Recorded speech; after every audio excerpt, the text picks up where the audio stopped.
Welcome back to another Stand on Guard. I'm your host, David Krayden, coming at you live from our nation's capital in Ottawa. And just in a few moments, I'm going to be joined again by my guest, Spencer from Make Canada Great Again, one of the best podcasts out there. But you know what I saw today, and this really upset me.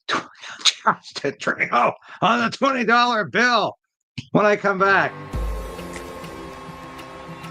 The Prime Minister lied and his minions continue to lie.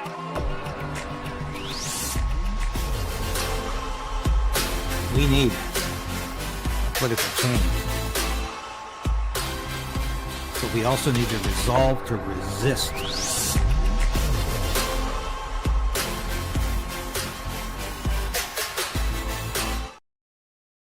Yes. Please like the station. Please subscribe, resubscribe if you have to. Some people just get unsubscribed all the time or accidentally do it. It can happen. If you're fiddling around with your television set, you can unsubscribe quite easily. But okay, it's an April Fool's joke. There's not really a Justin Trudeau $20 bill. Mark Carney couldn't do it that fast. In fact, I think you have to be dead to be on any currency. So Justin Trudeau's not quite there yet. So, but I did want to say he did fool around. Of course, a lot of you will remember Justin Trudeau fooled around with our currency. Remember the LGBTQ dollar, the loonie? And how about I think it was the $5 bill, $10 bill. He screwed around with that. Put somebody that nobody even knows on there, taking off a prime minister. I can't remember if it was Laurier or McDonald, probably McDonald, because he's a conservative. But without further ado, I want to welcome back Spencer from Make Canada Great Again. Thank you for joining me again. Yeah, thanks for having me. How are you doing, sir? Good. We're just trying a little experiment today, of course, with multi-viewing and getting lots of people watching your station as well at the same time you're watching mine, because I believe this is imperative to get the word out during this time of crisis. But I think it's looking a little better than it did the last time we spoke, because we'll talk about what Pure Poilievre's doing. I think he's doing some great things and things that you're very much apprised of. And I would say know probably even more about them than I do. And I want to talk about that. But I also want to start with this incredible story of the week with this loser of an MP who, of course, suggested it was quite all right for people anywhere in Toronto to go and abduct his then conservative opponent, who was a Hong Kong dissident and had said some nasty things about Chinese occupation of Hong Kong. Okay, to just abduct the guy, bring him to the Chinese consulate and pick up your $183,000 reward. And if that wasn't bad enough, Spencer, if that wasn't bad enough, here was Mark Carney's initial response. But to go back to the specifics of your question, this situation, look, I am deeply offended by those comments. As I said, they're a terrible lapse of judgment. I view this as a teachable moment. It underscores the respect with which we treat human rights in this country, the differences between Canadian society and other countries. This, after all, though, I will go back to the character of the individual who made a lapse judgment. This is someone who has served our community, has been on the front line of policing for almost 3 decades, and has been standing up for those rights and has that track record for it. He's made his apology. He made it to the public. He made it to the individual concerned. He made it directly to me, and he's going to continue with his candidacy. Thank you. So it's okay to disqualify an Indo-Canadian in the PN because you want that seat. And besides, he's Indo-Canadian. We're not afraid of India, but obviously Mark Carney is very afraid of China. It's obvious. This has blown the lid off of a lot of things this week. I've been talking about them now for 2 or 3 weeks, how Mark Carney wants the Chinese yuan to replace the US dollar, how Mark Carney thinks the Chinese are doing a wonderful job for the environment, how Mark Carney got a secret bank loan from the Chinese central bank. And this is all finally gelling with people. There's a, hey, maybe the guy's compromised. So your comments on this, first of all, and before I forget to show this slide, this guy is the man of 1,000 faces. Here he is. Here he is at the campaign headquarters of none other than Paul Chiang, while he was still the Liberal candidate for Markham. And so can you just walk us through what happened here when you went to the election office of this guy? And I understand that you weren't there very long, and they asked you to leave. Well, first of all, I'd like to address everybody saying that my disguise was not well done. That was a great mustache. It was $4. But yeah, like I said last time I was with you, I've got several accounts signed up for Liberals, so I used one of those accounts. I was Trevor Lafleur, if you might know him from Trailer Park Boys, and I got into finding out they had canvassing going on in Markham, and I decided to drive all the way out, suffer through the traffic, and get to Markham to go help them knock on doors. And put my mustache on. I had my hair slicked back because I was worried that perhaps they might notice me. And yeah, I go into the office. I made sure to ask for a mask because COVID's very, very important to keep mind of in 2025. And it also kind of concealed my very clearly fake mustache. And I was about to go door knocking with these people. From what I could tell at the time, I thought my disguise was compromised. Given the recent revelation of him stepping down from office, thankfully, it turns out I was like one of the last people to be able to get into his office before he stepped down. And it makes all of the weird behaviors from the people in that office make a lot more sense. But it was a kind of failed and not failed at the same time. We might be able to get into infiltration of Paul Chiang's office there. So what do you think, Spencer, that Paul Chiang came to this realization that he'd better drop out, or do you think Mark Carney came to the realization that he wasn't winning this one, he was losing big time, and it was time to tell him to go? I think Xi Jinping came to the realization that this was a bad look on the CCP, and they decided to call Mark Carney directly on the phone they've got for him and let him know that they got to let Chiang go. That's my opinion. No, that is absolutely beautiful, because I love this. I love this Paul Chiang, the bounty hunter. There's been so much incredible artwork done on the internet lately. That's been captured by China. But it interests me because I felt like I was talking to a brick wall at some time for the last 2 or 3 weeks when I went into these fairly extensive discourses about Mark Carney's incredible relationship to China. He's not just a globalist, but he is incredibly intertwined with China. His finances are his whole life. And he has made speeches saying China should replace the United States, not only in terms of the dollar, but it should be the economic engine of the world. And let's just wake up to this. I don't know if Donald Trump has ever run across this material yet, but I have a feeling he might get that. Do you think this incident that really came out of nowhere, because you have to remember this MP made the comments about going to the Chinese consulate and picking up your reward back in January, and it wasn't an issue at all until it suddenly broke in the English language press in Toronto. And a lot of the English or the Chinese Canadian journalists in the mainstream media were really upset about this, because they said, is this Mark Carney's going to tolerate this? So, I understand that Joe Tay was literally afraid to leave his house, because how did he know if somebody wasn't going to take up Paul Chiang on his suggestion and turn him in, abduct him against his will, bring him to the Chinese consulate and pick up their $1 million Hong Kong dollar reward? Do you think this has made a real dent in Paul Carney's popularity? You can only hope so, but I mean, we've seen time and time again. And actually, I got directly from a Liberal supporter because I went and did my own door knocking yesterday because they abandoned it. I got directly from a supporter that it doesn't matter what happened. They're going to vote for him anyway.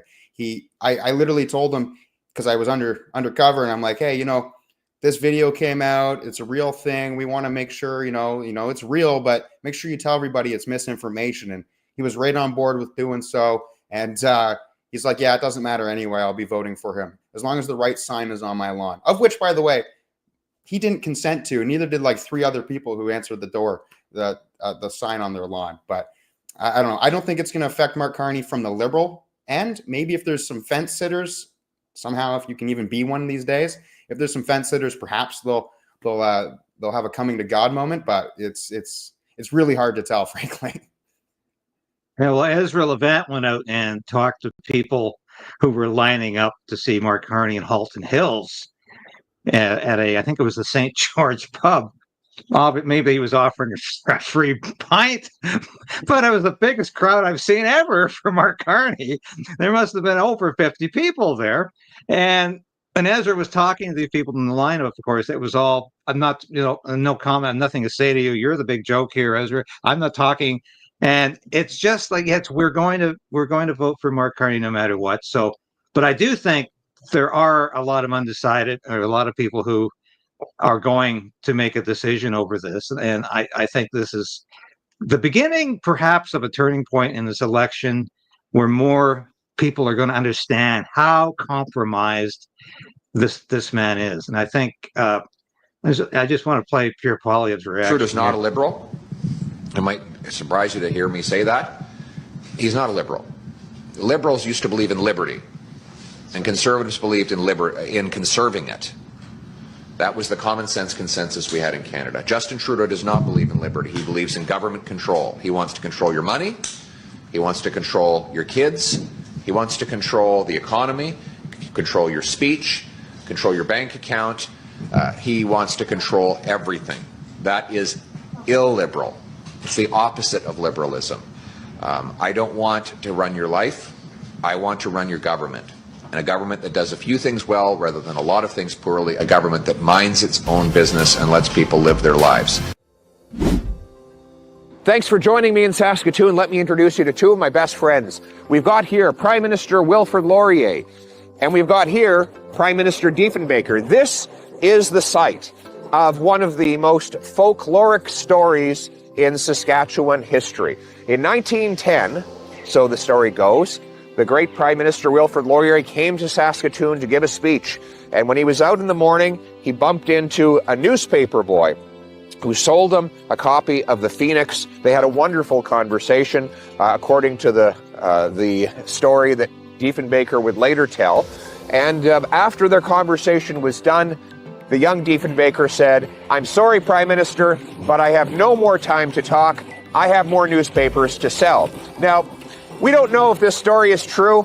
Some historians contest it. I can tell you I wasn't there, so I can't confirm it one way or the other. But here's what I can say. A lot of people would say these 2 men would have nothing in common. We have a Liberal and a Conservative, a Quebecer and a Westerner. But wait, both of them shared a passionate love for freedom. That's why Laurier was so popular in Western Canada, and carve a little piece of paradise for themselves out of that big, cold patch of land we call the prairies. And my ancestors actually came to this country around that time. He also opened Canada up to more free trade, free enterprise. He believed in freedom of expression, and he believed in the dignity of the individual to make his or her own decisions for themselves.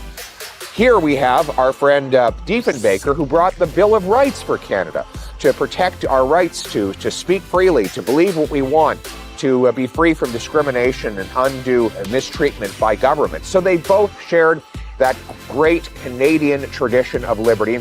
So he answered very cleverly and accurately. He said, Canada is free and freedom is its nationality. Similarly, Diefenbaker, when he gave us the Bill of Rights, said, I am a Canadian, a free Canadian, free to speak without fear, free to stand for what I think right, free to oppose what I believe wrong, free to worship God in my own way, free to choose those who shall govern my country. It is this heritage of freedom that I pledge to uphold for myself and all of humankind. Those are the words that we should all celebrate as we give Canadians back control of their lives and make Canada the freest place on planet Earth. Now, I showed that because we talked the other day about Pierre Poilievre is at his best when he's talking about freedom, when he's talking about liberty, when he's talking about larger issues and making Canada the freest place on earth. And I hope he is reminded that that's where he's best, and that's what he needs to do more of. Because Mark Carney doesn't believe in any kind of freedom I've ever heard of.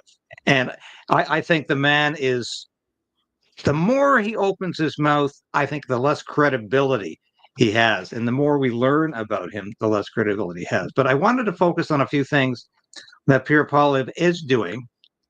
And by the way, I don't know if you saw Maxime Bernier's April Fool's joke today. Yeah. And I intentionally did not put it up because I would get like 75% of the people hating me for doing it, the other 25% saying I should have talked more about it. But of course, Maxime today, April Fool's joke was, we've merged. The PPC has merged with Conservative Party. I'm now deputy leader. But I thought that was well, interesting. But this is one of Pierre Poilievre's major announcements, and unfortunately, it's not getting a lot of or enough play in the mainstream media. And this is a tax-free savings account. Instead of running through this script here, can you fill people in about why this is not? The TFSA is not just for rich people, as Justin Trudeau said, because I understand the limit was 10,000 under Stephen Harper. Trudeau dialed it back to 5,000, saying if this is just a rich man's or a rich person's scheme. So why is the TFSA good for average Canadians? Well, I mean, really the only way to get ahead for most people is to have an additional source of income, especially when your time is tied up in a full-time job, 40 hours a week or more. That's all you get, right? Whatever your wage is, right? You hear the term wage slave. So the only way to really get around that is to have additional investments. Traditionally, people used to buy real estate, not for investing, but it became an investment. They used to live in the real estate. Now people can't afford to do that for the most part, especially younger folks around my age. But another avenue to have an additional source of income is through investing.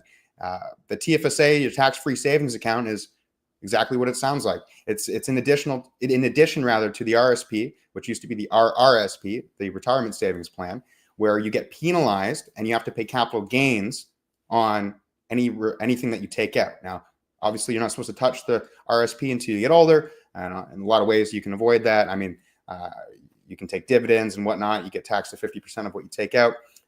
But with the TFSA, again, you're not really supposed to remove money from it. Eventually you do. But during that period of time, if you were to just invest in the market openly through an open trading account, any gain that you have, you get hit with capital gains tax, right? And also to that point, Pierre had said that he is eliminating some portion, if not all, of capital gains tax for investments in Canada, which is another incredible announcement from the Conservatives. But the TFSA was dialed back, which is insane. And it is not just a rich person's thing. For the middle class to get ahead, you could buy a safe index, whatever it might be. But instead of getting penalized by inflation, where, you got $100 and you've got 4% inflation a year, you're losing 4% annually, you can get ahead of that if you can beat that interest, right? There used to be high savings accounts, especially when COVID happened. Those have been dialed back quite a bit because interest rates have changed. But if you can get yourself out of that inflation tax by, perhaps investing in the SP 500 or something that consistently pardon me, I don't want to Elon Musk, but has consistently grown since its inception, you can, again, kind of help yourself out and increase your net worth. So for Pierre to have almost doubled the contribution room for you to invest in Canada is one of the most monumental announcements, if not the most monumental announcement in this campaign. And I really do think that's going to take a lot of people who might not publicly be so supportive of the Conservatives from the Liberals. They might even keep their sign out, but I actually do think that's going to bring a lot of people over and get them to vote quietly for the Conservatives. That's just my opinion, but it makes sense. Well, I would agree. This is real policy, and it's not just dream material that Mark Carney is coming out with. Mark Carney is imitating so much of Pierre Poilievre's policies. He's talked about like the capital gains tax, for instance.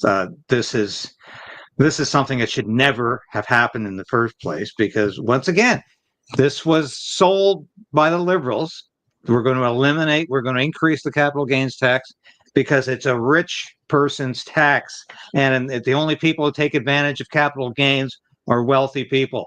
And Poilievre, of course, was on the mark on this from the beginning, saying that this is a regressive tax that's going to hurt not just multimillionaires, but working class people, farmers, people just trying to inherit their family dwelling.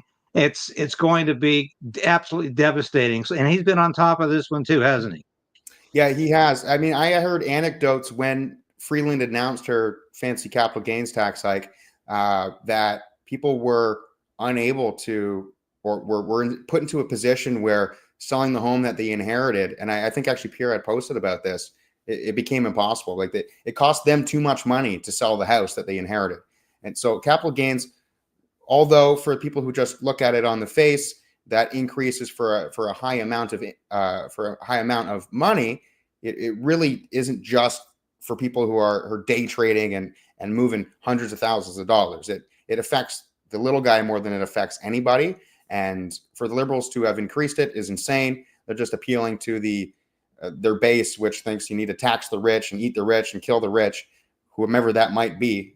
Even if you make $100K a year in Canada, you're not rich. So, you know what I mean? And that's another thing too. They never changed really income and these types of things to match how much the cost of living has changed in Canada, right? You know, to be on the sunshine list used to be something, and you know, still making $100,000 a year is great, but it's not like it was. If you made $100,000 a year back in 2008, you know, you are set. You had a big home, you had multiple cars, you could go on vacations. Make $100K a year right now. At the end of the day, you're getting like $70,000 if you're lucky, and if that, like, it's closer to 60. And you know, with the cost of living, cost of rent, you know, your average place, at least in my hometown, is almost $2,000 for an apartment, and then you got groceries and all the whole 9 yards. It's just it's an out of touch policy, and I'm glad that Carney was forced to dial that down, which again I think he'll backtrack on, like he just backtracked on Bill C-69. But I'm glad that Pierre has that in his platform, in addition to the increase in the TFSA.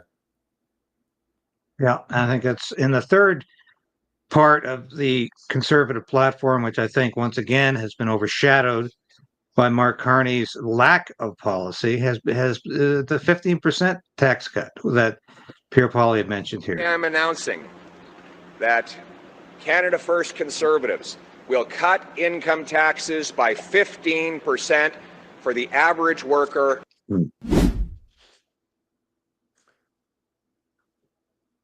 So that of course is a concrete number. Mark Carney's talked about 1% reduction in taxes. Do you think, just like I don't believe for a minute that the carbon tax, which actually just finally went into effect today.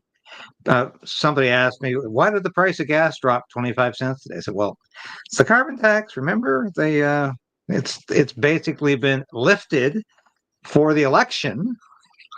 Said, expect it to come back on April 29th if the Liberals win this election. But yeah, it's an election ploy. Do you think Mark Carney's serious about any of these pseudo conservative policies, these pseudo Poilievre policies he's coming out with? Not remotely. I don't think Carney's serious about anything. I mean, what is he going to do if he loses, Lord willing, when he loses, right? Is he going to stick around without a seat? Because he's certainly not going to win in Nepean. I don't think he's serious about any of these conservative policies that he's stealing directly verbatim for the most part from Poilievre. I think he's doing it, one, because as you mentioned last time we spoke, he couldn't even be bothered to write his own victory speech because he doesn't care. He thinks that this whole thing is being handed to him on a silver plate, and he can really just do the very least. He's phoning it in, very similar to how Kamala Harris did. And I'm happy he is, because it's going to bite him in the butt. And I am so excited for the debate when we get to find out exactly who Mark Carney is. Because if he can't handle himself when someone heckles him in Kitchener, or he can't handle himself when Rosie asks him a very pertinent and regular question on CPAC, he will not be able to survive more than a few minutes with Pierre. And again, I also believe I don't think we're going to even get to see a debate because of that. But I digress. You don't think he's even going to participate in the English language debate? Well, he backed out of the French one. Now, is it that because of Maxime Bernier joining it? I don't know. It seems like no one really pays Bernier any mind. Fortunately or unfortunately, depending on how you sit on that, not to peeve anybody off, even bringing up the PPC. But it's a hot topic issue for folks because they forget what 2021 was all about. Yeah, I don't know why. What does he have to gain from debating Pierre? He has everything to lose and nothing to gain. So it doesn't make any sense. And I think it will literally look exactly, maybe not as sleepy as Sleepy Joe, but it's going to look very similar to when Trump debated Joe Biden. You'll clearly see, oh, this guy is dead and has no ideas and is just an empty vessel for the Liberal Party. And then you'll see that Pierre Poilievre is Pierre Poilievre, and I think he's going to hammer him. So does he join? I mean, maybe it would make sense because this is what an election's all about. You have to have a bloody debate, but I don't think he will. That's my opinion. I think anything can happen with Mark Carney because he doesn't think there are any political rules he has to follow. Clearly, that's how he's run his campaign so far. It's been a campaign walk, not a race. Everywhere he goes, he assumes that people are just going to be so happy to see him. The Liberal leadership walk, once again, it wasn't a race for him. He walked through it. And I love the way he's phoning in his lines because that says it. It finally reverberated with me. That's exactly what he's doing. It reminds me of Marlon Brando in a very bad film where he's literally walking through it and reading the lines almost from the script because he couldn't be bothered to memorize the lines. And it's like this guy is thinks he's a star, and he doesn't have to work for this. He doesn't have to try hard. He deserves it. The sense of entitlement is incredible. And somebody was saying to me the other day, it's almost as if Mark Carney's reminding us why we hated Justin Trudeau so much in the Liberal government, because of the sense of entitlement. Like, I deserve to be here. What's your problem? Why do you think I should have to fight for this or work for this or even look like I want it badly because I deserve it? I think it's going to backfire. And even last week I was thinking, oh, my God, these polls are terrible. But I'm beginning to think it's the Kamala Harris phenomena. It's the Kamala Harris effect, as you referenced, where we've got all of these crowds coming out for Pierre Poilievre, and yet the polls still indicating he's tied or falling behind. And I think people are going to be in for a huge surprise on April 28th because Canadians aren't that stupid. And I don't think this Mark Carney act, this performance that he is, as you say, phoning in, I don't think it's going to resonate with voters for another 4 weeks. I see this unraveling very fast, actually. Yeah, I mean, I certainly agree with that. He is certainly phoning it in.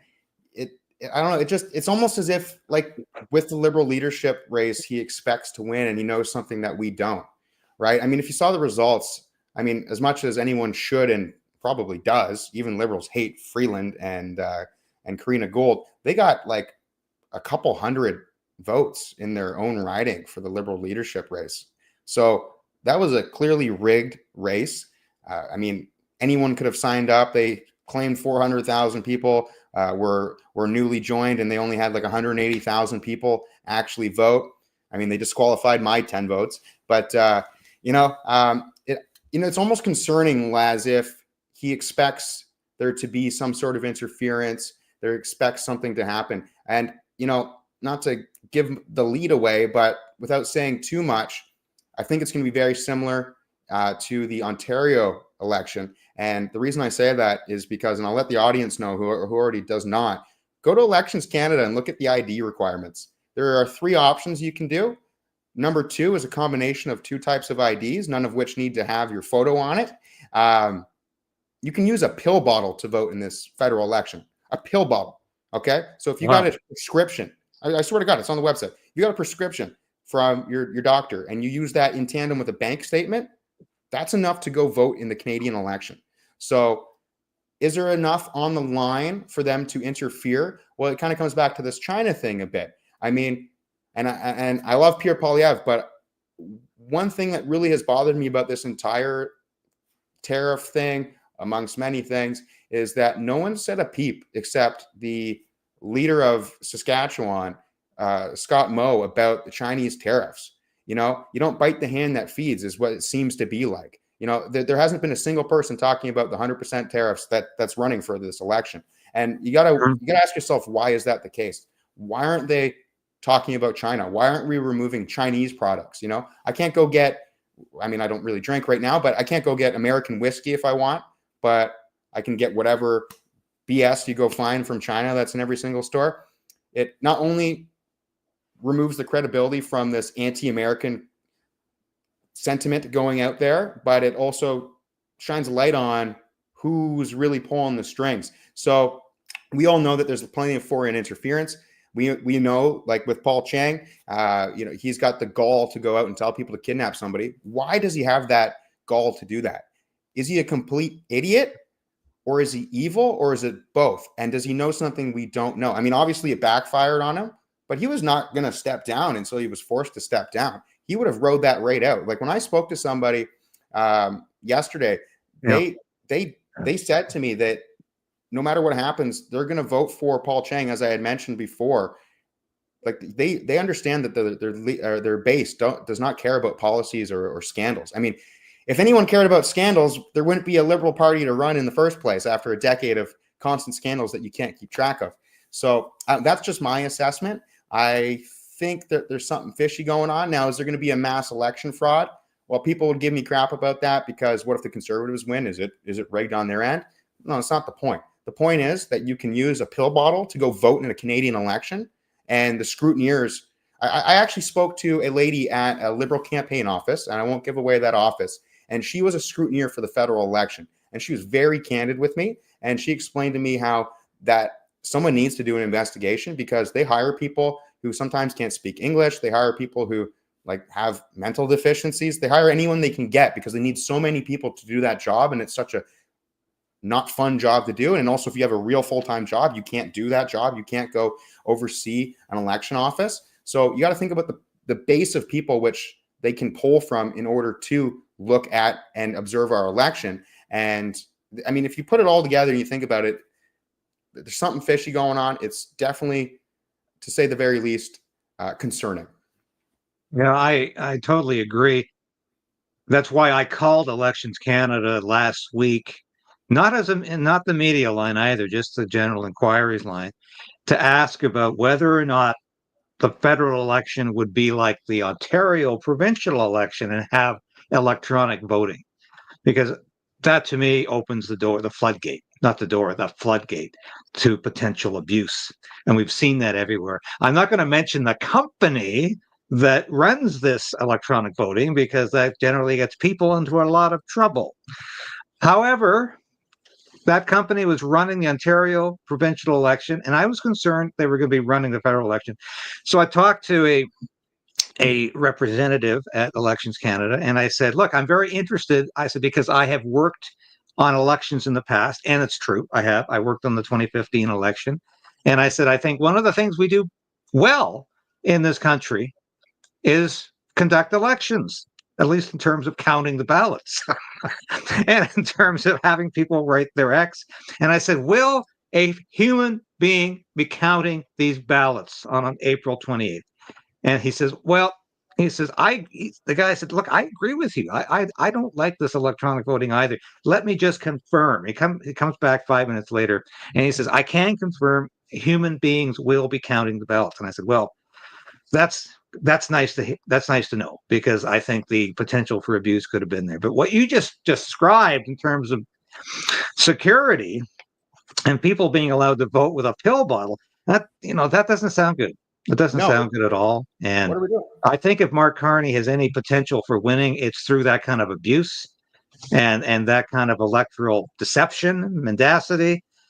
So that does concern me. I think we need, as Donald Trump told his supporters, we need big results. We need to bring people out in huge numbers. We need big voter turnout on election day, because we're going to be up against some corruption to some degree. And so I think what you're saying, we need to tell people this, that the security is stacked against us and the potential for abuse is always there. And people don't care. Like, I mean, the citizens care for the most part, but people don't care about these crazy wacko, so to speak, ID laws. Like when I did a hidden camera investigation on the Ontario election, and I was able to go vote at 13 different locations. Understand that, with fake names and a blank piece of paper that I made the name out of. I used Corey Trevor, right? I used Ricky LaFleur. Like blatantly fake names with an address that was nearby. And I was even on the video that you see, when they asked me my address, when it pulled up and it showed, that's not an apartment, and I said it was an apartment, they walked me through that process to make sure I was able to get to the vote. Now, did I vote 13 times fully? No, not of course not. I don't want to go to jail. I don't want to be a political prisoner. But I did vote one time in my riding with that method, and I got captured that on tape. I voted for the New Blue Party in my riding, but the process of voting for the Ontario election is going to be the same for the federal election, beyond the vote counting, because it isn't Dominion, and I'll say the name Dominion, which are hackable, by the way. Children can hack Dominion machines. If anyone ever saw the Dominion special that the PBD podcast did, that should scare you to whole holy hell. But no, there are people counting it. But when it comes to who can vote, what can vote, there's the most important pillar about an election and making it free and fair is whether or not you can determine if people are eligible to vote, and if eligible voters only vote one time. Okay. In the Ontario election, just like we're going to see in the federal election, that's not the case. I was able to go to, like I said, 13 returning offices, every single one in Hamilton, every single one in Burlington, every single one in Oakville, and several out in the GTA. And I could have gone to more if I could have made it. All you need to do is you present your fake ID, whatever it is, non-ID, bank statement, pill bottle, and then they give you an attestation. So you attest that you're 18, that you've not voted before. That's it. Okay. And that you're a resident of Canada, pardon me. And then after you've signed the attestation, which I did in Ancaster, you then get given a ballot. And then that's it. That's the process for voting in elections. So if it is harder to go and purchase cigarettes from the store than it is to go and vote, where the heck are we as a country? And what kind of election can we possibly have? Yeah. And just like people who say, how can I get photo ID? Well, only rich people have photo ID. Well, fortunately, the trend is going the other way in the U.S. And if we have a conservative government, I hope the trend continues to go the other way in this country. But I'm not optimistic about that, because there doesn't seem to be political will.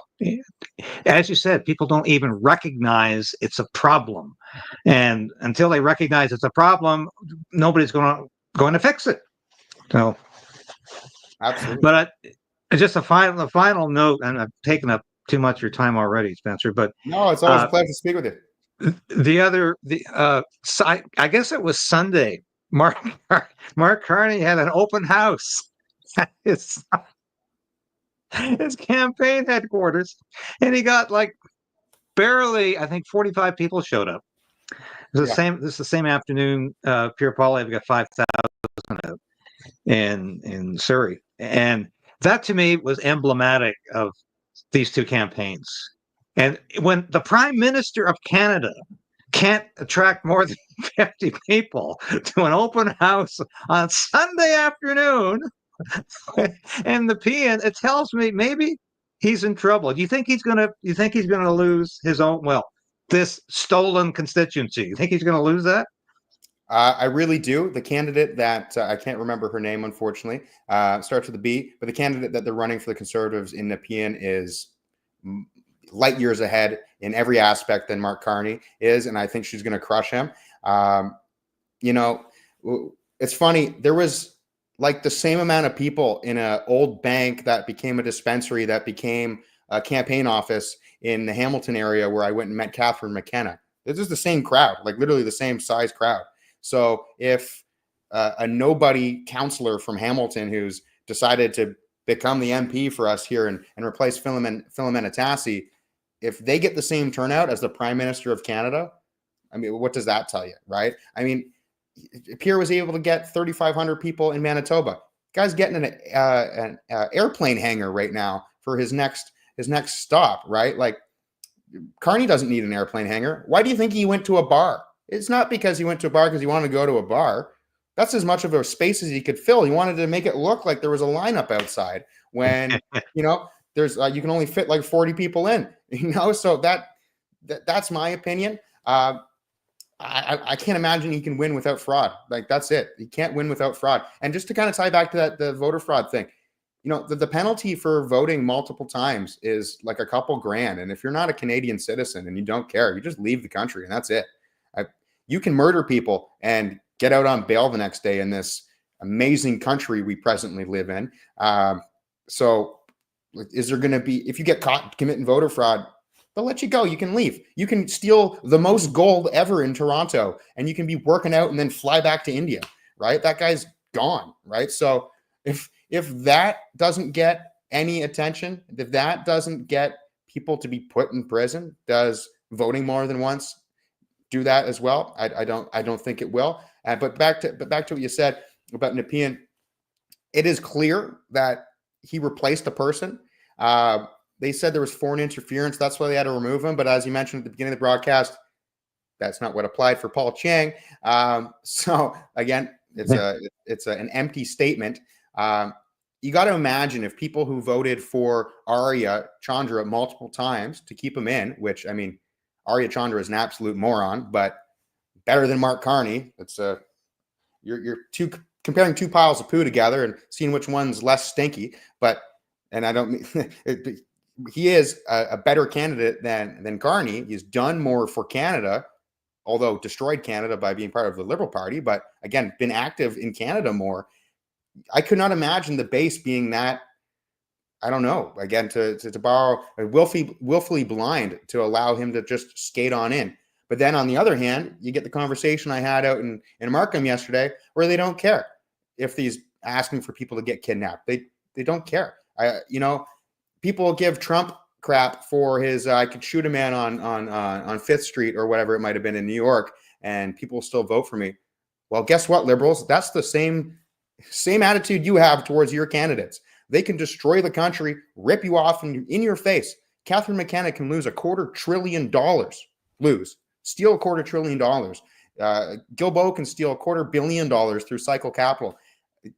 Randy can smuggle cocaine into Edmonton, can burn down their warehouse to avoid the Edmonton Police Service from addressing any of their crimes, and people would still vote for them. It's just, it's crazy. So you've got a duality there where it's like, is there enough common sense amongst the Liberal base to realize they're being duped, or are they just red till they're dead? Yeah, that's it. And I'm glad you brought up the two Randys, because I was covering that story for multiple publications last year, and it always amazed me how this guy continued to survive. But the question I had was, you know, if Mark Carney was pretending to be from Alberta at the beginning of the leadership, why didn't he take the two Randy seat because Edmonton Center, he might have won Edmonton Center. He might lose in the PN, but yeah, I mean, Randy Boissonneau, what a tarnished cabinet minister, what an incompetent cabinet minister, what a corrupt cabinet minister. But no, we're not going to take his seat. We'll take the Indo-Canadian seat in the PN. Anyway, we've got, as you said, a lot of people don't care. A lot of liberals don't care. Well, we got 3.5 weeks to make them care. And I don't think anybody's doing as much as you are to make Canadians and liberals care. Keep going to these meetings, keep knocking on doors, keep finding out what makes these people tick and how we can win this election for freedom. And I'm trying to keep Mark Carney from getting elected. And I know that's what you're trying to do too. And we all have to work together for the next 3 weeks, 3.5 weeks to do that. So thank you so much for joining me again. And all I can say is I just love the work you're doing. This is the sort of gutsy activist work we have to do during elections to keep them honest, if that's possible, and to keep the politicians on all sides honest, because that's what it's all about. So thank you so much for joining me today, and anytime we'll get together again. Absolutely. I look forward to it. I really appreciate it. And not to give away anything, because I don't want anyone to be abreast to my arrival, but I think I'll be infiltrating as many campaign offices as I possibly can get to. So look out, Liberals. I'm coming to a town near you. And I'll also be doing some door knocking as well live, and finding out exactly what does make these people tick. And I do appreciate your time, and everybody, make Canada great again. And by the way, I want to let the audience know it is a little bit of a tip of the hat to Donald Trump, but I came up with that name because Justin Trudeau uttered in the House of Commons, Canadians don't want to make Canada great again. And I thought was probably the dumbest thing it's hard to even compare, but one of the dumbest things the Liberals ever said. And that's where the name comes from. So make Canada great again. Let's fix this country. And again, thank you so much, sir, for having me on your show. Well, thank you again, Spencer, and Godspeed. Keep up the good work. Have a great night. Bye for now. And that was Spencer from Make Canada Great Again. What a tremendous podcast. Please watch it. We're all working together to defeat Mark Carney right now because that's good for Canada. That will make Canada great again. We're not going to be great again under Mark Carney, just as we weren't under Justin Trudeau. There's no difference between these two men at all. Policy-wise, personality-wise, yeah. Mark Carney is like Justin Trudeau on Valium. He's got the personality of a reptile, and his engagement skills are very low. But he still thinks he's going to win. Keep up the fight, resolve to resist, and let's win this election for freedom. Thanks again to my guest, Spencer, from Make Canada Great Again. We'll be back at noon tomorrow. I've got a special guest from Vancouver. I had to adjust the time because of the time difference, and she's got some incredible information to share with you. So join me at noon Eastern time tomorrow, and we'll be live from the nation's capital. Thank you for joining me again.